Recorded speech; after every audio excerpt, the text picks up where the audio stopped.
A flow itself is a chaos in that it is always beyond our grasp. To live in a chaos, we stratify everything. It is through the articulation of the flow that strata are formed.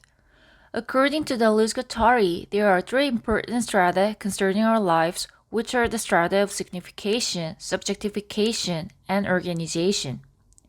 In A Thousand Plateaus, postulates of linguistics is related to signification, whereas how do you make yourself a body without organs is related to organization, and on several regimes of signs is the Plateaus about signification and subjectification. These three strata are the ones that become the foundations of life, in that life is not possible without them, but they are the ones that besiege our life, in that they make us live in accordance with the way of articulation proper to the strata. Therefore, if we want to create a different life, we should try the destratification movement from these three strata, even if it would be the transition to another stratum. It should be added here that an abstract machine in the direction that deviates from the stratified articulation can operate in every stratum. The semiotic is a concept aiming at likens the symbolic and is used almost equally to the regime of sign. As the word regime literally means, the regime of sign is a concept to state that signs are organized into the regime where power operates. According to the theoretical conventional view after the linguistic turn, we think and act in language in the always already ordered system of meaning.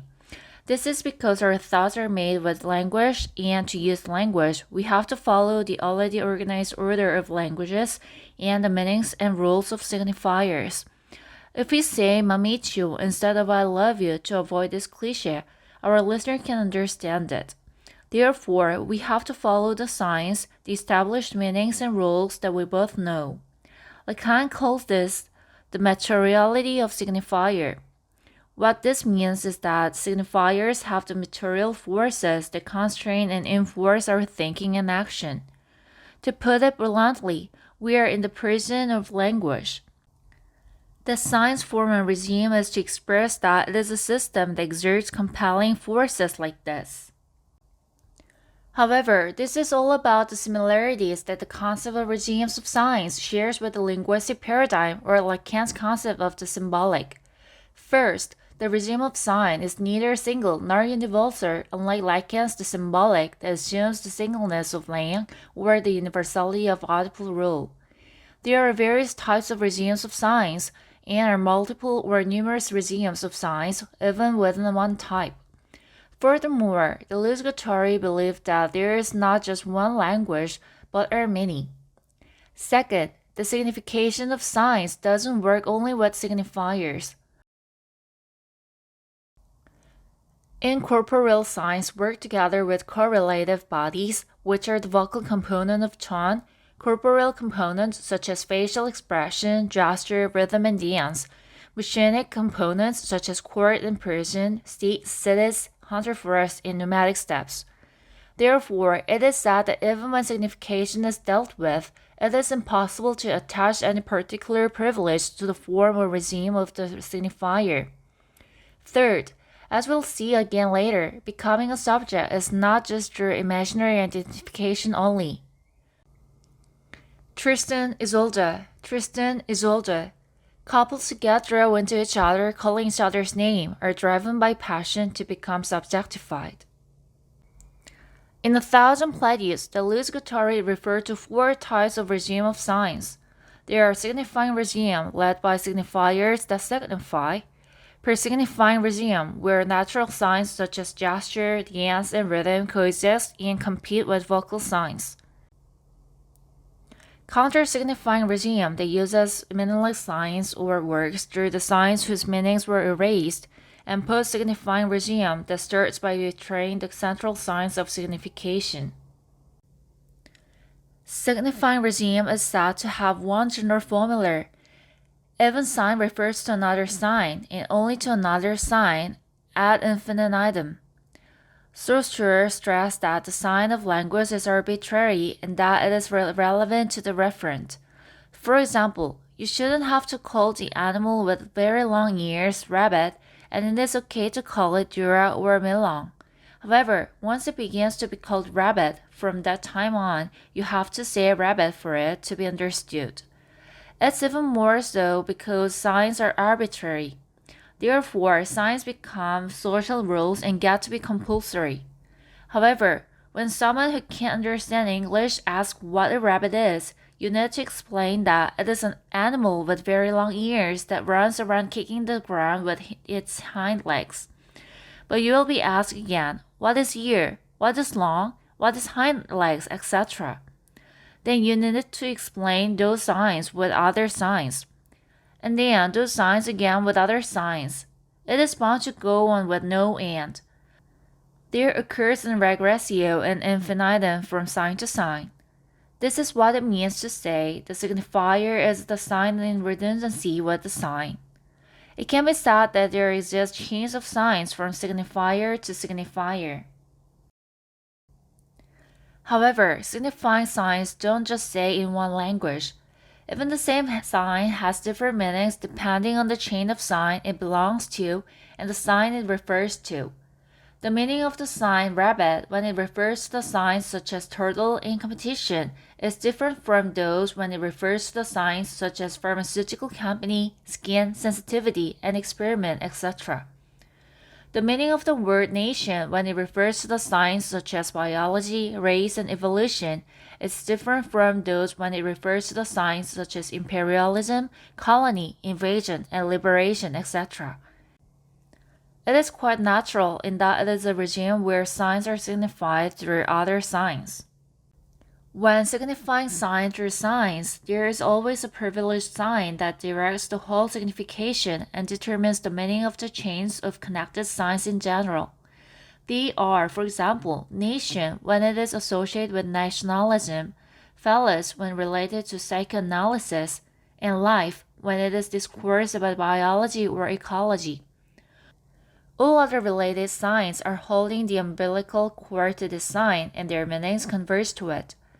The chains of signs, which seems to be different but in fact similar, draw concentric circles around this sign. The Luz-Guattari call this privileged sign at the center of signification the signifier, major signifier, and say that this corresponds to the face of the despot or that of God. Although it has been said that a sign refers to another sign, such as a referral, always ends in the signifier of the despot eventually. In psychoanalysis, for example, symptoms go through trauma and again father, mother, and Oedipus, and finally refer to phallus. Or they go to mother and leg, and finally end in phallus, that is the signifier of desire which fills in the leg. Even though one talks about other, and the desire of other likely can, it ends up at the same point in the end. Conversely, whether it be other, leg, Oedipus, or whatever, the meaning of the signs are ultimately one and they are all equivalents of phallus. The same is true of the circle of signs centered on nation. Whether it's nation, history, invasion, mission, oppression, and liberation, these signs are all equivalents of the word ethnicity. In this sense, signifying regime of signs is said to be the paranoid despotic regime, and that all signs ends up in one sign. Of course, depending on the situation, new signs are added, switches over to another chain of signs, or new meanings are given. However, this is usually nothing more than the interpretation of the privileged signifier at the center into the new sign. These priests of interpretation are the officials of the despotic signifier. This regime is the regime of deception, and the signs that look very different are, indeed, the substitutes of one sign. The successively added interpretation is nothing more than the addition of the concentric circles of signification within the regime of deception. The substance that makes these signs that are meaningless in themselves form layers of chains and have signification work is the face of the despot. Signifiers are signified by the face. On the other hand, those who deviate from this signification are those who turn away from the face of the despot. The signifying regime gives these people the negative value of condemned criminal or scapegoat. Here, the one who turned his face becomes the one whose face has been erased.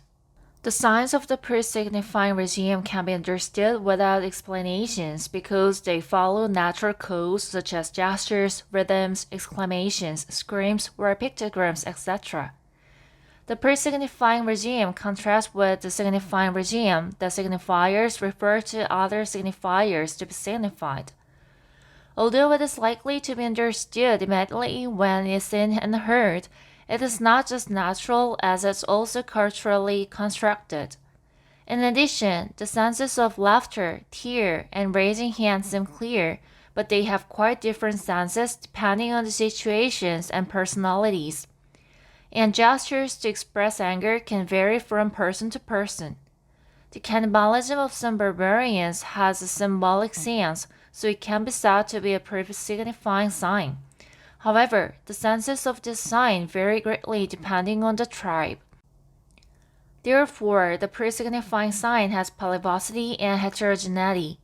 This is also to prevent any power takeover by the signifier.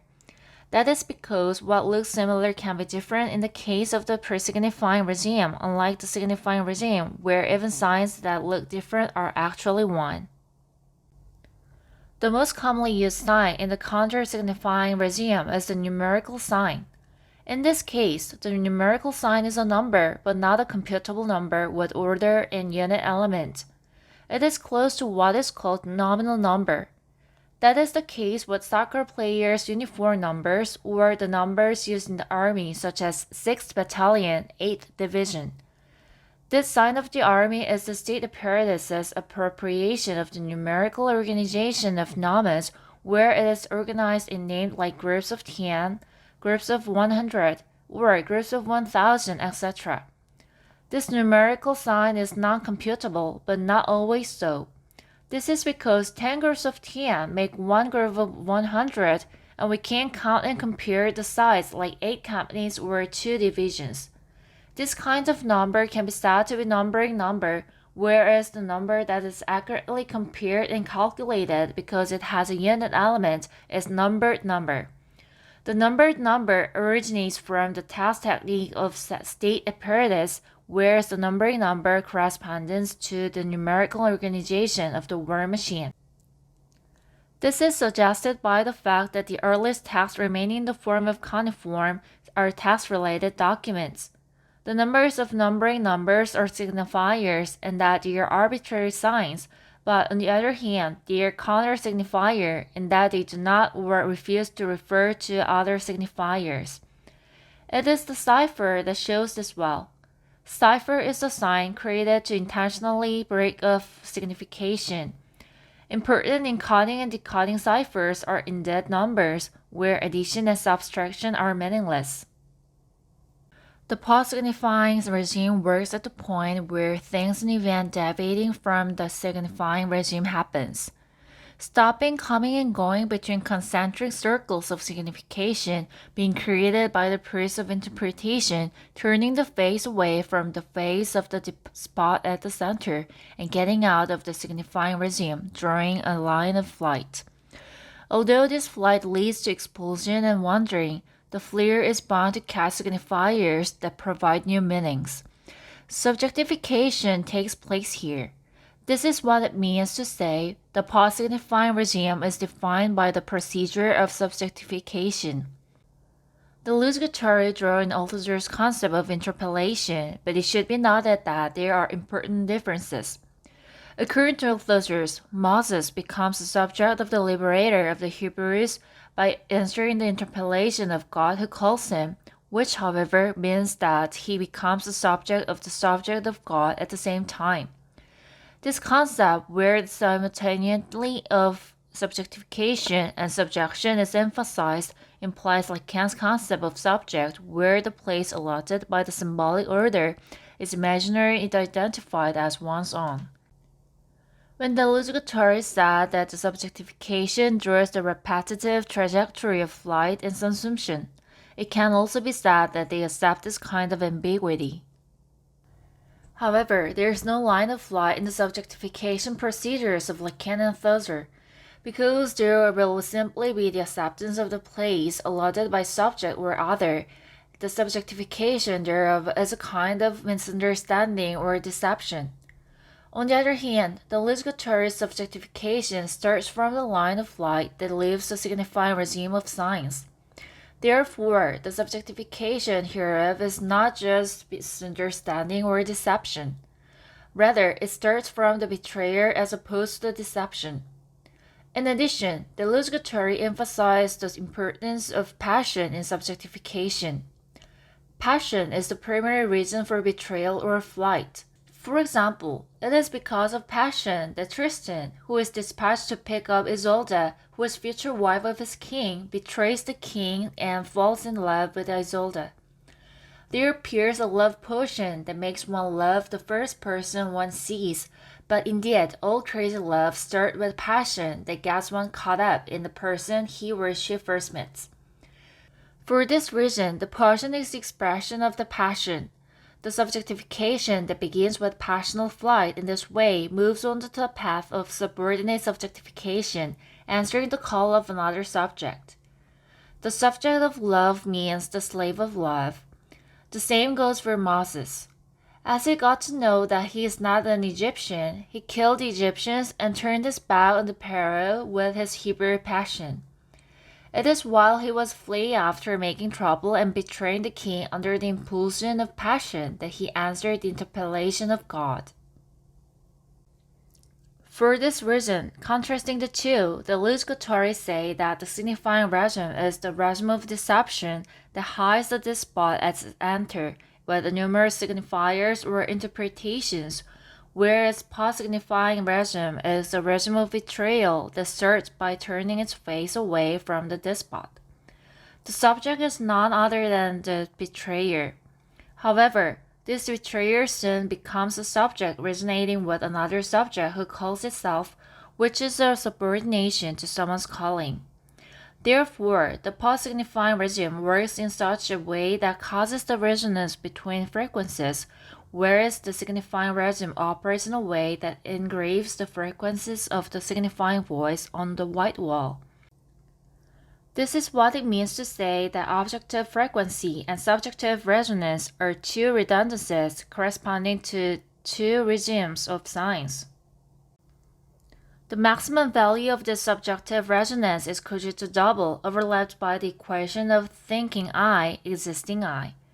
Tristan and Isolde are the double of couple who are drawn to each other by calling each other despite obstacles and hesitations. The subjectification of interpellation of calling and answering proceeds through the resonance of different intensities attracted toward each other.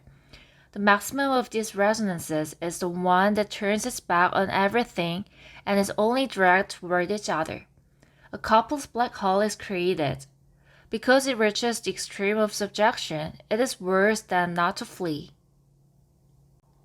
So far, we talked about 4 types of regimes of signs. However, the regime of signs in reality is a hybrid regime where these different regimes of signs are mixed and work together. And one regime of signs could also be transported into another corresponding regime of signs. All transformations taking a given semiotic into the per-signifying regime may be called analogical transformations. Those that take it into the signifying regime are symbolic, into the counter-signifying regime, polemical or strategic, into the post-signifying regime, consciousness-related or mimetic. These are passes from one stratum to another. But unlike these transformations, there are transformations that distratify, which are diagrammatic. It is taking regimes of signs or forms of expression to extract unformed signs particles that are no longer formalized.